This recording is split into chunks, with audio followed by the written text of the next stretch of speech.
Hello? Will the clerk please call the roll?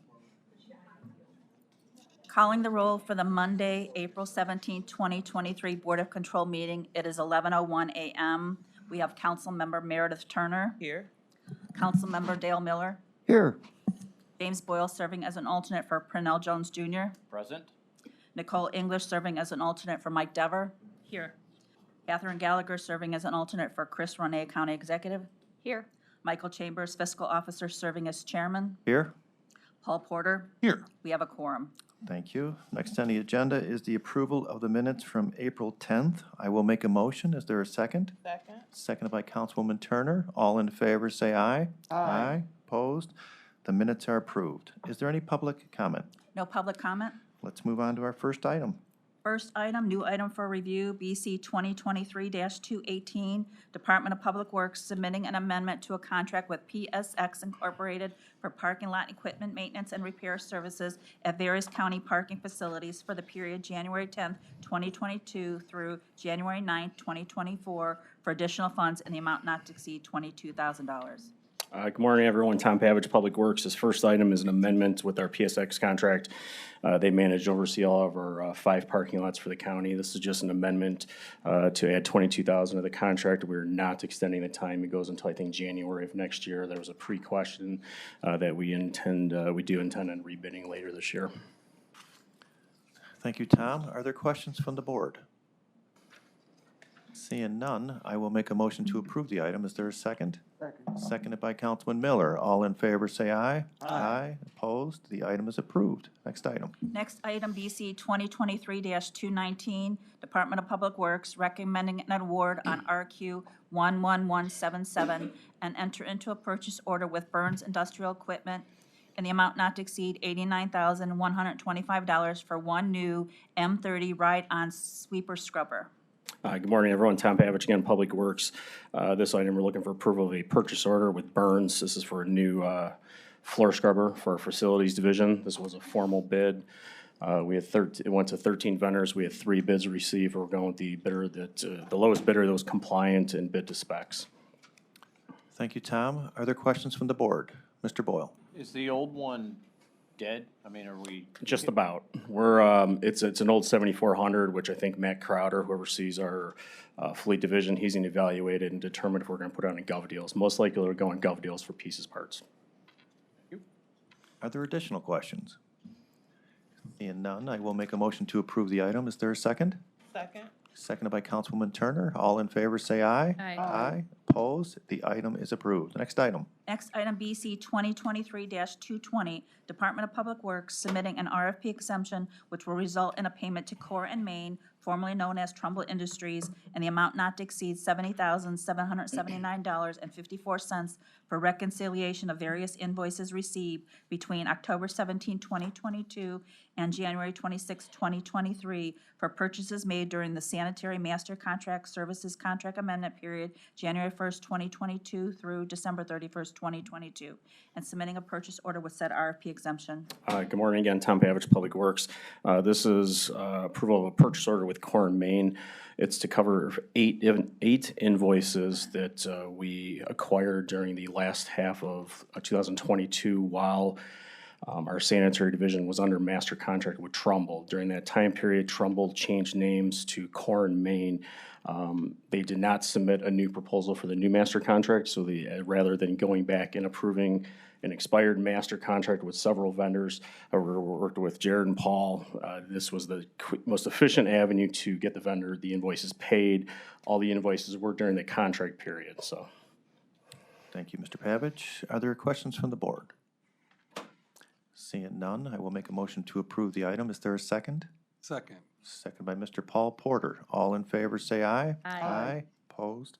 The item is approved. I will note, we did, in this actual contract, this vendor, we did have $369,000 when we finished that contract, so there were ample funds when we made the purchases, just as an FYI. Okay, next Thank you. item. Next, item BC 2023-221, Department of Development submitting an RFP exemption which will result in a payment to Greater Cleveland Media Development Corporation, DBA Greater Cleveland Film Commission, and the amount of $210,000 for general operating support for the period April 17, 2023 through December 31st, 2023, and submitting a purchase order with said RFP exemption. Good morning, members of the board. My name is Brian Edwards with Department of Development. Here from the Film Commission, we have President Bill Garvey to answer any questions. Greater Cleveland Film Commission is a 501c3 not-for-profit dedicated to driving economic development and job creation by building a robust motion picture industry here in Cleveland, and we all know the results of that have been successful to date. They are looking for operating support in the same amount that was provided last year, so that they could capitalize on the expanded Ohio Motion Picture Tax Credit allocation that's going forward in the budget. If there are any questions for Mr. Garvey? Okay, thank you, Brian. Council members, do we have any questions? Please, Councilman Miller. So the answer to our question said that last year an additional amount was provided to assist with the NBA All-Star Game. The question is what was the amount of that additional assistance? So, Councilman Miller, that is the Greater Cleveland Sports Commission, who's also on the agenda today. Oh, okay. Yeah. I'm sorry. No problem.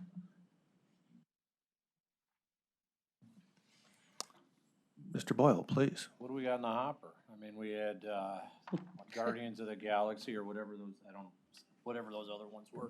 What else you got out there? The working title was Perfect Imprints, so that's still in the hopper, as they say.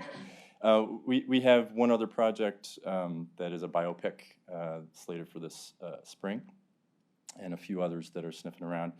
We have 36 million in the allocation for this round of tax incentive approvals. So that window just opened right now, actually over the weekend. So we are accepting applications and should have more in the hopper for this fall. Waiting for my big break. Can he send you his resume? Ready for your close-up. Okay. Yeah. He's got a good headshot. Are there- Screen test as soon as you're ready for me. Are there any additional questions?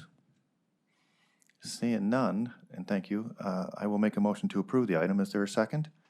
Second. Seconded by Councilman Miller. All in favor to approve, say aye. Aye. Opposed? The item is approved. Next item. Next item BC 2023-222, Department of Development submitting an RFP exemption which will result in a payment to Greater Cleveland Sports Commission in the amount of $220,000 for general operating support for the period April 17, 2023 through December 31st, 2023, and submitting a purchase order with said RFP exemption. Me again, Brian Edwards, Department of Development. Our guests there are Rachel Stensbacher, the Senior Vice President of Community and Corporate Engagement, and Susie Ray, their Director of Finance. We know Greater Cleveland Sports Commission is a not-for-profit entity as well. And they're looking to continue their mission to enrich the community by attracting, creating, managing, and enhancing significant sporting competitive events. Referring to Councilman Miller's question earlier, the amount of support they are requesting this year is the same as it was last year for general operating. There was an additional support provided by the county last year, thanks to the success of the commission in bringing the NBA All-Star Game, which brought, I'll let the person who knows all the details on that, what it did from an economic standpoint to the county and the region. Please. Hello. So the NBA All-Star Game brought in $141 million in economic impact to the region, and that was in direct spending via tourism. So the additional 200 that we got last year was to pay for operating that very significant event.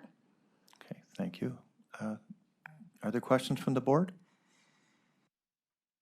Seeing no questions, I will make a motion to approve the item. Is there a second? Second. Seconded by Councilman Miller. All in favor to approve, say aye. Aye. Aye. Opposed? The item Thank is you. approved. Thank you. Next item.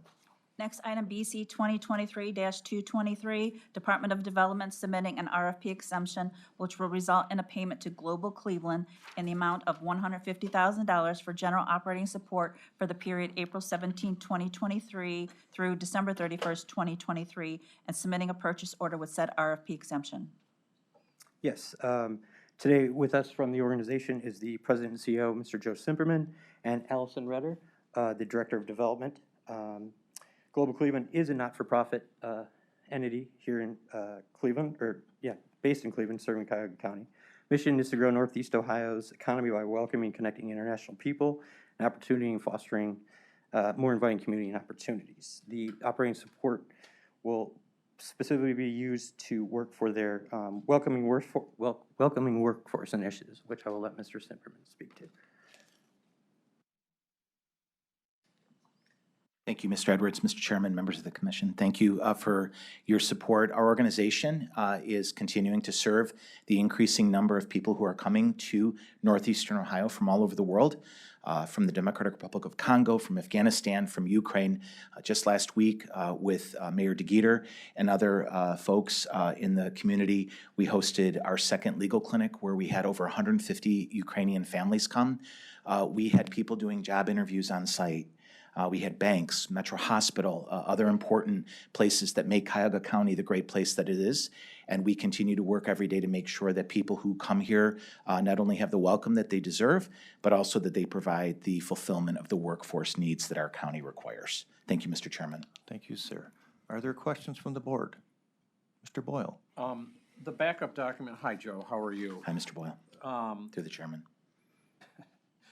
It says that the support is doubling. I think we were at 75 last year, now we're at 150 this year. Is that right? I believe last year we were at 150. We doubled the year prior. Okay, I'm sorry, I'm a year off. Yeah. Okay, and has the needs, I assume, have increased accordingly? They have, Mr. Boyle, we have a lot of people that are coming to us now, not just seeking jobs, but companies that are looking to hire people.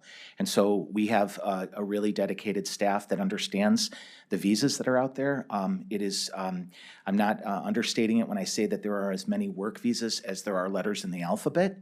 And so helping people understand that. One of the things that we were really excited about was this year, for the first time, Cleveland State University and Case Western welcomed us to their job fairs, where we not only did mock interviews for the students, but also provided some really good details for the companies that were there on how we could help them hire people, including different police forces around Cuyahoga County who were looking to see if they were able to hire people based on different visas, and those conversations are ongoing. Thank you. Are there additional questions from the board? Seeing none, then I will make a motion to approve the item. Is there a second? Seconded by Councilwoman Turner. All in favor, say aye. Aye. Opposed? The item is approved. Thank you, Chairman. Thank Next you, item. committee. Next item, BC 2023-224, amending item to add the funding source, general fund 50% and health and human services levy fund 50%. Department of Information Technology submitting an amendment to a contract with Four Winds Interactive LLC for maintenance and support on various Harmony Enterprise digital signage applications, access to library module and tint subscription for the period March 1st, 2017 through February 29, 2023, to extend the time period to February 28, 2026, and for additional funds in the amount not to exceed $101,230.65. Good morning, Kristen Kaspar with the Department of Information Technology. We are requesting to do a second amendment to this contract with Four Winds Interactive. This contract is basically used to maintain and support our digital signage applications. We share this contract with HHS, and most of these signs are located within all the main HHS buildings and throughout other HHS locations through the county. Thank you, Kristen. Are there questions from the board? Seeing none, I will make a motion to approve the item. Is there a second? As amended. As amended, thank you. Second. Seconded by Ms. Nicole English. All in favor to approve as amended, say aye. Aye. Opposed? The item is approved. Thank you. Next item. Next item, BC 2023-225, Department of Information Technology submitting an amendment to a contract with Brown Enterprise Solutions LLC for the renewal of 20 Tableau Creator licenses and 8 Tableau Server Core licenses and 87 Tableau viewer licenses for the period May 26, 2021 through May 25, 2023, to extend the time period to May 25, 2024, and for additional funds in the amount not to exceed $84,626.50. Kristen Caspar, Department of Information Technology. We are submitting requests for a second amendment to our contract with Tableau, Brown Enterprise Solutions, for our Tableau licenses. Job and Family Services uses this software to create their metrics and reporting for case assignment tracking, as well as IT maintains fiscal reporting and HR. We also do have procurement in the works to base our metrics and reporting with using Tableau software. Thank you, Kristen. Questions from the board? Seeing none, I will make a motion to approve the item. Is there a second? Second. Second by Mr. Paul Porter. All in favor to approve, say aye. Aye. Aye. Opposed? The item is approved. Next item. Next item, BC 2023-226, Department of Information Technology submitting an RFP exemption which will result in award recommendation to Lacalis Incorporated in the amount not to exceed $24,250 for a joint cooperative purchase of Elasticsearch Digital Solutions subscription services and submitting a purchase order with said RFP exemption. Kristen Caspar with the Department of Information Technology. We are requesting this software with Elasticsearch, the subscription, because right now currently the county manages 59 websites countywide, which is including county websites, agency websites, and municipality websites. The way that we are doing our current search right now is we need to use two different softwares to enable us to do that. That would be Lucene and HawkSearch. Using Elasticsearch, that would enable us to use just one software that's capable of searching over a multitude of websites to find information which would be concise and direct to what the consumer is looking for. Thank you, Kristen. Are there questions from the board? Seeing no questions, I will make a motion to approve. Is there a second? Seconded by Councilwoman Turner. All in favor to approve, say aye. Aye. Opposed? The item is approved. Next item. Next item, BC 2023-227, Department of Information Technology, on behalf of the Board of Elections, submitting an RFP exemption which will result in an award recommendation to Integrated Precision Systems Incorporated in the amount not to exceed $9,260.35 for a state contract purchase of miscellaneous equipment, cabling, 9 door contacts, 7 poppets to be installed and configured to the Bosch alarm system for monitoring of additional doors on the video surveillance system located at the Halley warehouse, and submitting a purchase order with said RFP exemption. Kristen Caspar with the Department of Information Technology. What we are requesting to supply here for the Halley building, the Halley Wheelhouse building, is county standard cameras. This is a part of our network of the existing surveillance system that is supported already by Integrated Precision Systems. Okay, Kristen, thank you again. Are there questions from the board on this item? Seeing no questions, I will make a motion to approve. Is there a second? Seconded by Councilwoman Turner. All in favor, say aye. Aye. Opposed? The item is approved. Thank you. Next item. Next item, BC 2023-228, Court of Common Pleas, Juvenile Court Division, recommending an award and enter into an agreement with Alcohol, Drug, Addiction, and Mental Health Services Board of Cuyahoga County in the amount not to exceed $45,000 to provide additional child and adolescent psychiatric services to residents at the Cuyahoga County Juvenile Detention Center, effective upon signatures of all parties through December 31st, 2023. Good morning, Chair Brown, Juvenile Court. This is our contract with the Adams Board to provide an additional 4 hours of child and adolescent psychiatric services. We currently have an arrangement that gives us 8 hours free of charge. The contract is for $45,000, and I remember there was the question of the funding. I don't know if you want to discuss that, but I did bring our court administrator here who could discuss further. Morning. So we, as Latera probably covered last week, we are in a memorandum of understanding with the Adams Board. So they provide the mental health clinicians. We have 5 mental health clinicians in our detention center. They also provide 8 hours of psychiatry services. due to, you know, the uptick in violence, the level of severity of the offenses, the number of youth that are in there for murder-related offenses, bind-over offenses, kids are staying with us for significantly longer periods of time. Historically, it may have been 30 to 45 days. Bind-over youth can be with us for up to 225, sometimes a lot longer than that. And for our general population, because of the severity of even their offenses, those are non-bind-over youth, they're staying with us about 60 days. So when kids come into our care, often they're on psychiatric medication. Historically, if they were in with us for less than 30 days, they could be seen for the continuance of their medication through their community providers. So the length of stay has definitely impacted the need to see many more kids. We have been engaged in discussions with the Adams Board over the years of this MOU. We have advocated for the need for more clinicians to serve some of our deep-end kids. We've advocated for the need for additional psychiatric hours for those 4 hours. We were not approved of this. The court is in urgent need for psychiatric services for our kids. These youth have very acute behavioral health issues, and they have significant offenses in the community. So the idea to just refer them out to an open campus residential facility to meet those needs is not an option if they have a murder-related offense hanging over their heads. So the type of kids that we're serving have much more serious offenses.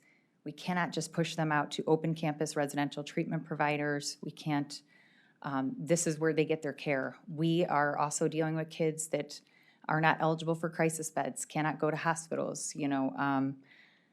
There's many kids who have been adjudicated delinquent, are spending a long period of time with us after placement because their level of aggression is high. We're trying to get residential facilities for these youth, and we're being turned down. So this is delaying their process. So we have a very urgent need to have these hours approved. We will continue our discussions with the Adams Board in talking about, you know, how can we continue to look at our agreement. But we are asking for approval for these hours so that we can care for kids in a humane way that cares for their psychiatric needs the same way we're able to care for their medical issues. And I'll take any questions that you might have. I do agree with everything you said. I mean, the whole principle is that we give the Adams Board a significant amount of cash every year, and the question is, you know, shouldn't this be absorbed? I don't want to hold it up, but I'll open this to my colleagues if there's any questions on the Understood. particular item. And I did reach back out. I have not heard back from the Adams Board. Ms. Brown asked me to reach back out. I did. Yeah, I don't want to hold things up, but like I said, this is a drop in the bucket from what we give them annually, and I'm just more concerned about, you know, And I'm happy to to be continue our incorporated conversations is all I'm for saying. this. But I assume it's relating to the existence of the terms of the MOU and how they're supposed to comply with the terms therein. But what Mr. Chambers is saying is of course correct. I mean, it's the dollar amount is not the issue. It's the kind of the ongoing and overarching relationship that the county has with the Adams Board and how that's expected to move forward. But obviously I don't know how the two council members feel, but my thoughts concur with yours, Mike. I mean, it's obviously a necessary portion of the work, the important work that you do that I think overlaps into a lot of the work that we've been dealing with, the county's been dealing with in a very public fashion over the last years or so, even longer. In any event. Councilman, please. So, my observation is that the county is going to go into its 2-year biennial budget process in the fall, and that there could be some negotiation with the Adams Board around that budget process. But in the meantime, I'm for approving this item and making sure that the money is available for these urgently needed services. Appreciate that. Okay, thank you. So we'll continue our dialect, but did you have a comment? Oh, Not specifically related to this, but if we are going to continue this conversation with the Adams Board, it would be nice to know what other contracts exists beyond this with them on top of the levy dollars. I'll get that. Okay, thank you. Appreciate it. Thank you very much. Seeing no further questions, I will make a motion to approve the item. Is there a second? Seconded by Councilman Miller. All in favor to approve, say aye. Aye. Opposed? The item is approved. Next item. Next item, BC 2023-229, Sheriff's Department recommended an award and enter into a purchase order with Geauga County Sheriff's Department in the amount not to exceed $90,000 for outsourcing prisoner board and care services to reduce the daily population in the Cuyahoga County Jail for the period January 1st, 2023 through December 31st, 2023. Chris Costin, Sheriff's Department. This is for purchase orders to get us through the end of this year with Geauga County to house our inmates that we do not hold in our system. Thank you, Chris. Are there questions from the board? Councilman, please.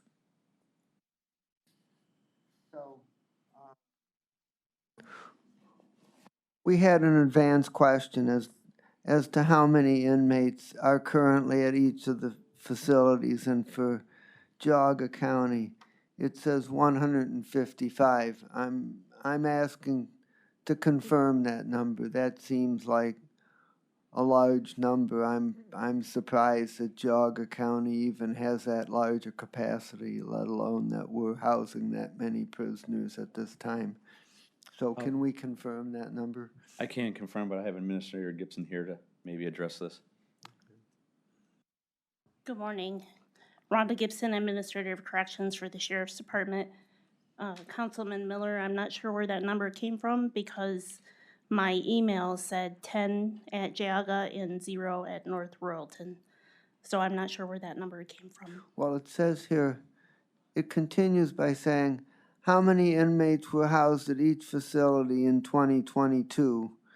And it says Geauga County 10, North Royalton none. But then prior to that, it says, how many inmates are currently at each of these facilities? That was the question I got, how many were currently. And as of Friday, there was 10 at Geauga and 0 at North Royalton. As far as for the rest of the year, I would need to get that for you. Maybe the how many inmates are currently at each of these facilities is not referring to our prisoners, but what their total capacity is. Oh, okay, that's a different question. that could- Okay. So why don't you check back on both questions and let us know? So to be clear, you want to know the total capacity of Geauga County and North Royalton jails. And then you also want to know how many were housed there within the past year. How many are currently housed there? Yeah, Total or ours? ours. Okay. Okay. Are there additional questions? Mr. Boyle, please. So, do you know what the daily rates are that we're paying at Geauga County, and is that different from what we're paying at North Royalton? It is. Geauga County is $75 per day. North Royalton is $135 a day. By the difference? It's established by the facility. Okay. When the inmates are released, do we have any process to bring them back here? Like if somebody is released from a term of sentence and we decide, or it's decided that he or she shall serve the term in Geauga County, when that ends, do we return them here? It would depend. If they have no other case that they're being held on, they would be released from Geauga. If they have another case by which they would need to return to us for some reason, then we would pick them up. How do they, okay, and do we facilitate or assist in getting the people back? I mean, I'm just worried that we're just gonna open up the door and what is that, Chardon or wherever it is in Geauga County and say, okay, well, take care, have a good day, and the individual has to get him or herself back to, I don't know, Westlake or wherever it is. That's a hike. Do we participate in that at all? We have not to date. We do have a meeting this week to discuss items such as that. It's on our agenda. Okay. Are there additional questions, comments? Seeing none, then I will make a motion to approve this item. Is there a second? Second by Mr. Boyle. All in favor, say aye. Aye. Opposed? The item is approved. Next item. Next item, BC 2023-230, Sheriff's Department recommended award and enter into a purchase order with City of North Royalton in the amount not to exceed $20,000 for prisoner board and care services for the period January 1st, 2023 through December 31st, 2023. Chris Costello, Sheriff's Department. Just like the previous item, this is for our border care with City of North Royalton. Thank you, Chris. Are there questions from the board? Mr. Boyle, please. A question, and then it just kind of disappeared. We have time. We don't have that type of time. Rhonda, I'll shoot you an email. I just drew a blank on what, what is the determination? Who decides and what are the factors to determine whether or not someone will go to North Royalton versus Geauga County versus remaining in our institution? Sure. Is there a protocol on that? Yes, essentially, All right. yes, okay. If it's easier to send that to me, that would be fine, rather than taking the time here. But if it's something you can articulate quickly, I'll be willing to. How about I give you a summary? Fantastic. Okay. We first look at what our daily population is, what that number looks like. We have a person on staff who will look to see if there's any sentence low-level classification inmates that might be able to go to other facilities. Geauga County is usually our first reach out. Their per diem is obviously lower. Sometimes, though, they're at capacity and will not take our people. And so then we would subsequently go to one of the other jails that we may house at. That's one avenue. One of the other ways that we might send people to another jail is maybe we have a high-profile individual that really, for their safety, our security should be housed someplace else other than our own. So we would also ship people to other facilities in those circumstances. Okay. Thank you. Any final questions? Seeing none, then I will make a motion to approve the item. Is there a second? Second. Second by Mr. Boyle. All in favor to approve, say aye. Aye. Opposed? The item is approved. Next item. Next item, BC 2023-231, amending the item to add general fund as the funding source. Sheriff's Department submitting an RFP exemption which will result in award recommendation to Cuyahoga Community College and the amount not to exceed $480,000 for Ohio Peace Officer Training Academy basic training classes at the Western Campus 11000 Pleasant Valley Road, Parma, for correctional staff, effective Board of Control approval through December 31st, 2024, and submitting a purchase order with said RFP exemption. Chris Costello, Sheriff's Department. What this is a purchase order for our corrections OPATA basic training. Instead of coming every month or two for, $36,000, we spoke with Tri-C and we entered in a 2-year PO with them. Thank you, Chris. Are there questions from the board on this item? Yes, what's the nature of the training? I have Deputy McGee to address that. Thank you, Mr. Miller. Bill McGee, Cuyahoga County Sheriff's Department. The nature of the training is it's a minimum of 148 hours of training. It's state mandated. There's certain classes that they teach: legal, security, human relations, medical overview, subject control, first aid AED certification. They have to pass a state test. And is this training that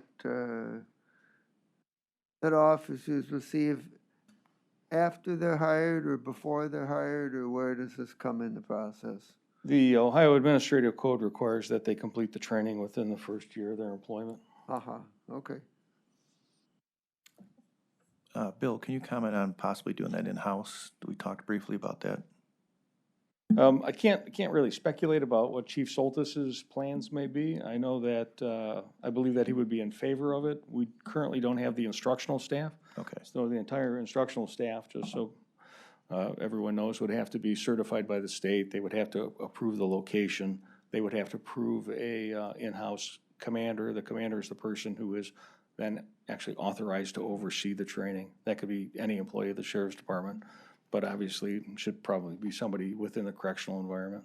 Okay, but it's being looked at potentially. It is potentially being looked at. Great. All right, thank you. Are there any additional questions from the board? Seeing none, I will make a motion to approve. Is there a second? seconded by Councilwoman Turner. All in favor, say aye. Aye. Opposed? The item is approved as amended for Thank you. funding source. Thank you. Next Next. item. Yep.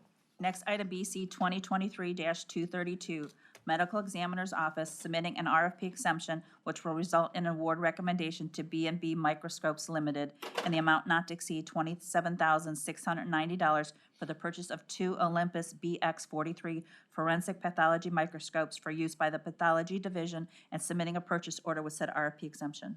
Hugh Shannon, Medical Examiner's Office. This is a replacement of 2 older models that the forensic pathologists use in their examination of tissue samples. Thank you, Hugh. Are there questions from the board? Seeing none, I will make a motion to approve this item. Is there a second? Seconded by Councilwoman Turner. All in favor to approve, say aye. Aye. Opposed? The item's approved. Next item. Thank you. Next item, BC 2023-233, Department of Public Safety and Justice Services submitting an amendment to a contract with Stealth ISS Group Incorporated for cybersecurity regional services for the period October 31st, 2022 through February 28th, 2023, to extend the time period to May 31st, 2023, to change the terms to reallocate hours effective upon signatures of all parties. No additional funds required. Good morning, Mary Beth Vaughn from Public Safety, and this is a grant-funded contract, and what it's doing is it's a regional project. The region is being defined as the Lorain, Cuyahoga, Lake, Geauga, Ashtabula counties in the city of Cleveland, and it is to do, if you will consider, a health checkup to make sure that these counties are actually availing themselves of all the cyber resources that the federal government has to offer, and where they're not, to get them enrolled into it. That was the first part of the project. And the second part of the project is to establish a regional cybersecurity team, making up each of those agencies. The first part of the project, we've been able to get through that, and there's some hours left, so it's just shifting the hours down to the other part of the project for the regional team. And then also the grant was extended to July 31st, so we just want to avail ourselves of the extended time. Okay, thank you, Mary Beth. Are there questions from the board on this item? Seeing no questions, I will make a motion to approve. Is there a second? Second. Second by Mr. Paul Porter. All in favor to approve, say aye. Aye. Opposed? The item is approved. Next item. Next item, BC 2023-234, Department of Public Safety and Justice Services recommending an award and enter into an agreement with City of Cleveland Department of Public Safety in the amount not to exceed $89,154.90 for the provision of 2 Cleveland police detectives to perform investigation services, arrest, and enforcement of cases for the Cleveland Domestic Violence Project in connection with the fiscal year 2022 Stop Violence Against Women Act Block Grant Program for the period January 1st, 2023 through December 31st, 2023. Good morning, Mary Beth Vaughn again, and this is the first of 7 subrecipient VAWA agreements on today's agenda, and the first of 3 with the City of Cleveland. As Cheryl explained, this funds 2 police detectives who are part of the domestic violence unit at the City of Cleveland. And the VAWA grant does require minimum spends and categories, and there is a minimum spend in law enforcement of 25%, and which is how we arrived at the allocation for the City of Cleveland. Thank you, Mary Beth. Are there questions from the board? Seeing no questions, I will make a motion to approve. Is there a second? Seconded by Councilwoman Turner. All in favor to approve, say aye. Aye. Opposed? The item is approved.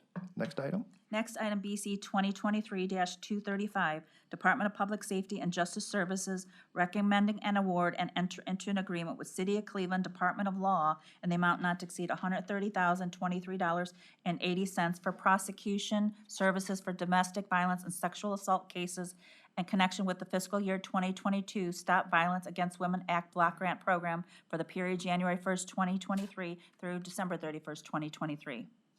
This award funds the portion of 6 prosecutors and 2 paralegal law clerks that are part of the Cleveland Prosecution Domestic Violence Unit.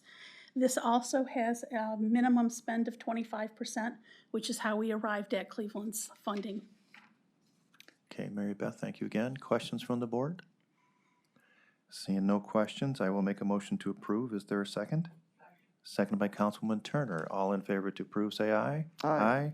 Opposed? The item is approved. Next item. Next item, BC 2023-236, Department of Public Safety and Justice Services recommended an award and enter into an agreement with City of Cleveland Department of Public Safety in the amount not to exceed $40,868.90 for the provision of a sexual assault advocate to assist victims with crisis intervention and referral services in connection with the fiscal year 2022 Stop Violence Against Women's Act Block Grant Program for the period January 1st, 2023 through December 31st, 2023. This final contract with Cleveland, Cleveland actually has another agreement with the Cleveland Rape Crisis, and it embeds a victim advocate within the Cleveland Police Department to assist clients. Thank you, Mary Beth. Questions from the board? Seeing none, I will make a motion to approve. Is there a second? Seconded by Councilwoman Turner. All in favor to approve, say aye. Aye. Opposed? The item is approved. Next item. Next item, BC 2023-237, Department of Public Safety and Justice Services recommending awards and enter into contracts and an agreement with various providers for various services in connection with the fiscal year 2022 Stop Violence Against Women's Act Block Grant Program for the period January 1st, 2023 through December 31st, 2023. An agreement with the City of Bedford in the amount not to exceed $26,004.76 for domestic violence court liaison services for the Domestic Violence Victims Program.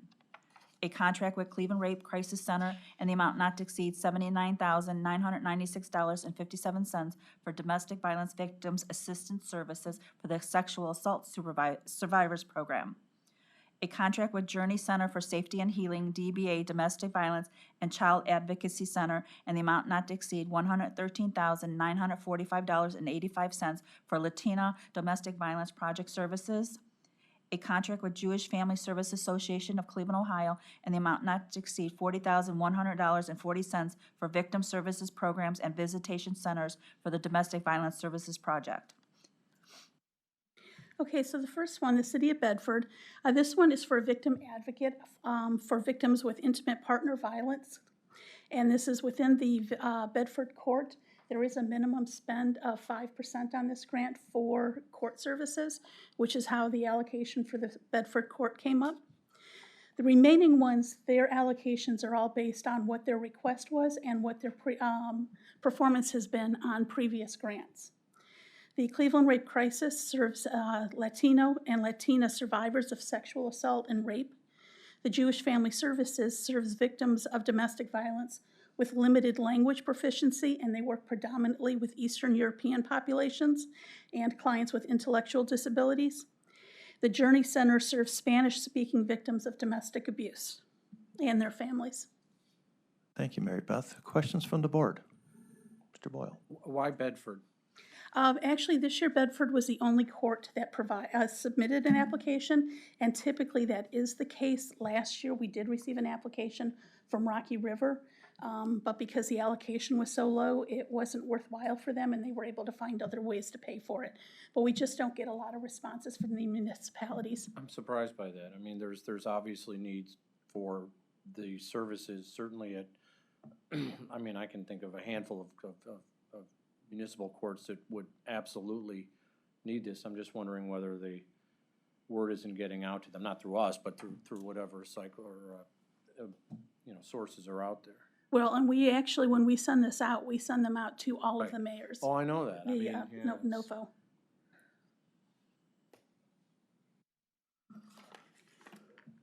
Are there additional questions, comments?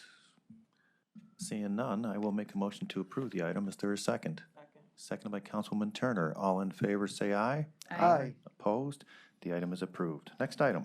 Next item, BC 2023-238, Department of Public Safety and Justice Services, on behalf of the Emergency Planning Committee, recommended an award and enter into a contract with Safeware Incorporated in the amount not to exceed $5,950 for an instructor for risk-based response to CNG vehicles effective upon signatures of all parties through April 25th, 2023. This is for 2 4-hour course sessions, and these will be educating hazmat responders. That we anticipate 30 attendees in each course, so a total of 60 hazmat individuals will be trained. Thank you, Mary Beth. Questions from the board? Seeing no questions, I will make a motion to approve. Is there a second? Second. Second by Ms. Nicole English. All in favor, say aye. Aye. Opposed? The item is approved. Thank you. Next item. Next item, BC 2023-239, Department of Health and Human Services, Community Initiatives Division, Office of Homeless Services, submitting an amendment to a contract with Housing Innovations LLC for planning and evaluation services in connection with the Cuyahoga County Continuum of Care Evaluation and Planning Project for the period January 1st, 2022 through December 31st, 2022, to extend the time period to December 31st, 2023, to change the scope of services to include developing a written plan for unsheltered homelessness, conducting a needs assessment, supporting the Program Policy Committee, and offering technical assistance to providers effective January 1st, 2023, and for additional funds in the amount not to exceed $225,160. Good morning, Erin Reardon, Office of Homeless Services. That's a very long description. So this is an amendment to our contract with Housing Innovations. It is a grant-funded contract. We get money every year from HUD for planning for our continuum of care, and this is just to amend that contract and to expand the scope to update some of our current priorities. Thank you, Aaron. Questions from the board? So Aaron, what is your last name? I didn't catch it. Oh, it's Reardon. Uh, Reardon, Rearden. And is this money for planning activities or is it for actual services? It's just for planning activities. And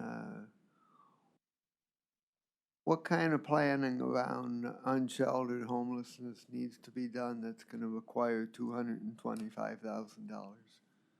Well, that total amount covers everything that they do for us, which is that this is just a regular award that they would be getting from us, so that they do our application for HUD, NOFO every year. They assist in our strategic plan. That's just an additional component. And are there changes to the way that we handle unsheltered homelessness that are currently being contemplated by the office? Not at this particular moment. I mean, we are conducting an unsheltered homelessness outreach plan, and we're looking at kind of ways to develop a strategic plan that can best address things, but we haven't done anything yet. We're kind of in the stage of getting feedback from different providers. Okay, thank you. Are there any additional comments or questions? Seeing none, I will make a motion to approve the item. Is there a second? Second. Seconded by Councilman Miller. All in favor say aye. Aye. Aye. Opposed? The item's approved. Next Thank you. item. Next item, exemptions, BC 2023-240, Department of Public Safety and Justice Services submitting an RFP exemption which will result in an award recommendation to Onsolve Intermediate Holding Company in the amount not to exceed $585,000 for purchase of a mass notification system for the period December 17, 2023 through December 16, 2028. Good morning, Mary Beth Vaughn from Public Safety, and with me is our emergency manager, Mark Christie, in case there's any service questions. This system, Onsolve, is what we know as Ready Notify. So it's the software that is used for Ready Notify. And we've had a 5-year agreement that will end in this December. What we would like to do is, rather than go back out for RFP, we would like to renew the system for another 5 years. The reason for doing so is that the software has been very effective for us. We also have 46 Cuyahoga County communities that are also using it, as well as 27 different divisions or agencies in the county that are using the system. So the retraining would be considerable if we were to go to a new system. The other part of it is that the vendor has offered that if we do renew the system, they will not raise the rate. So we will have a flat rate, our current level of current invoice for the next 5 years. So there's a cost factor there too that is appealing to us. Thank you, Mary Beth. Are there questions from the board? Yes. Do we have evidence, either statistical or anecdotal, about how this notification process has had positive benefits? Again, Mark Christie, County Emergency Management. So we do, the system does gather metrics in terms of numbers of notifications, which can be email, text, phone calls, and the time in which those notifications were delivered. So those are typically what you want to look at to determine the success of the system. So over the course, we can gather those metrics, immediately following the notification, or accumulate those metrics over the course of, a given year. And then if you're talking about benefits, oh, sorry, go ahead. So are the primary benefits to change behavior, or are they to warn people about impending problems, or what are we trying to accomplish with this notification? So it's twofold. The primary goal of having a system like this is public safety, to be able to quickly notify people of emergent issues and potentially provide information on precautionary measures to take. So that is the number one goal of the system. It also does automated weather alerting, tornado warnings, and so on, that help address that goal. But there is a balance with also using the system to provide important information to residents with regularity, important county news or community news, just to ensure that that familiarity with the system is maintained and people are accustomed to receiving notifications through the system. So again, the primary goal is to ensure that we have a system in our county that can deliver emergency notifications to our citizens and people transiting through our county. But on a day-to-day use, the system is also very useful for communities to share information about things that are less emergent, like road closures and so on and so forth. What are the 3 or 4 most common things that we notify people about? It depends on the entity doing the notification.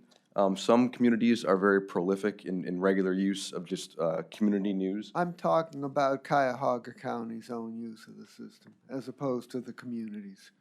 So, as a county, as a user of the system in the county, we have several different departments that use the system, and some of the sheriff's office is going to use it very different from how the emergency management office would use it. So you can here's another purpose of or another application of the system is to help notify employees of potential overtime opportunities or things of that nature.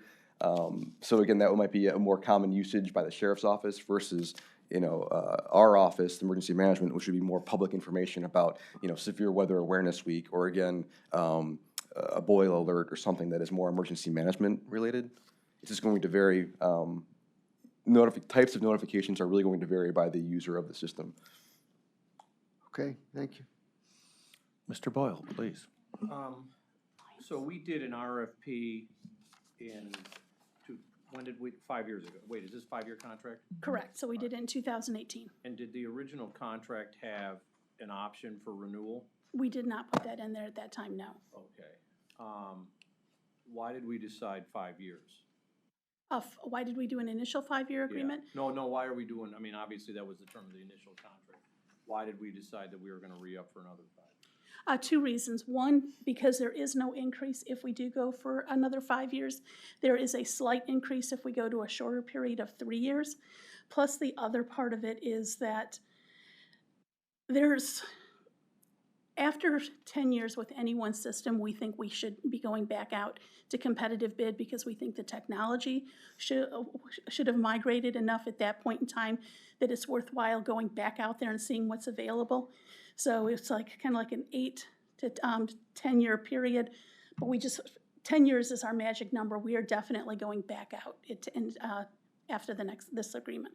And following up on Councilman Miller's comments and questions, I'm not saying I'm concerned about it, but like everything else in the modern world, there's an inundation of information. As I drive to work on 422, I see the daily Amber Alert on the signs above there, and then I get a thunderstorm warning from you guys, and then Orange Village sends me a notification telling me that trash is delayed due to the holiday or whatever, and so at some point it becomes white noise. And the question that I have is, do you interact, interrelate, look at the information from other entities as you send all that stuff up, because, you know, I mean, when I get the thunderstorm warning from you at 2 o'clock in the morning and wake me up, I get, the Orange Village sends me the same thing 2 seconds later. So by the time I've drifted back into my slumber, they've woken me up with the same thunderstorm. Well, we hate Mark- to disrupt you. Mark Christie, Emergency Management. So what I would tell you, that balance is elusive, but we do monitor that. And typically, you know, when there is a questionable notification that one of our user communities or agencies has sent, we'll be the ones that receive the criticism, the phone calls, the inquiries from, you know, whatever group received that message.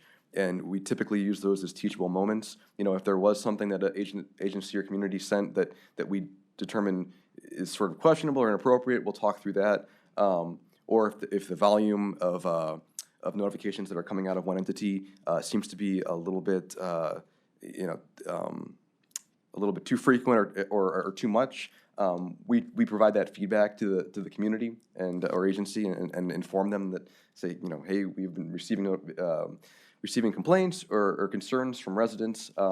Just be mindful of this. Typically, our 2 cardinal rules for use of the system, for, you know, when communities sign an MOU with us, is no commercial and no political purposes. And so those are the ones we really want to focus on. We haven't had an issue with that, but there is that balance. And again, you want to ensure familiarity with the system, you know, among citizens, but you don't want to desensitize them to the system. So we try to monitor that, and we try to provide as much feedback on that when we become aware of it. Mary Beth, I have a quick question. You're going for 5 years, but do we have an out clause? We have an out clause in all of our contracts. Okay, so, all right, thank you. Seeing no further questions? Move for approval. I'll second it. All in favor to approve, say aye. Aye. Aye, opposed? The item is approved. Next item, thank you. Next item, BC 2023-241, Department of Health and Human Services, Community Initiatives Division, Office of Homeless Services, recommending an alternative procurement process to authorize Sisters of Charity to conduct a request for proposals on behalf of Cuyahoga County Continuum of Care for the Youth Homeless Demonstration Program initiative designed to reduce the number of youths experiencing homelessness. So, good morning, Erin Reardon, Office of Homeless Services again. So we are requesting to allow Sisters of Charity to conduct an RFP process. They had previously done the RFP for the Youth Drop-In Center, so we have worked with them previously on this. They have both the experience with the population as well as the technical expertise to be able to do this RFP, and so we are requesting that we have that permission. Thank you, Aaron. Are there questions from the board? Seeing no questions, I will make a motion to approve the item. Is there a second? Second. Seconded by Councilman Miller. All in favor, say aye. Aye. Aye. Opposed? The item is approved. Thank you. Thank you. Moving on. We're moving on to the consent agenda. There were, consent agenda items are number BC 2023-242 through BC 2023-245. Okay, board members, if there's any of those items you have a question on, feel free to speak. Move approval. Move and approval. I will second it. All in favor, say aye. Aye. Opposed? Today's consent agenda item is approved. Moving on to other business. No other business? Any public comment? No public comment? I will make a motion to adjourn. Is there a second? Second. Second by Councilwoman Turner. All in favor to adjourn, say aye. Aye. Aye. Opposed? We're adjourned. Thank you.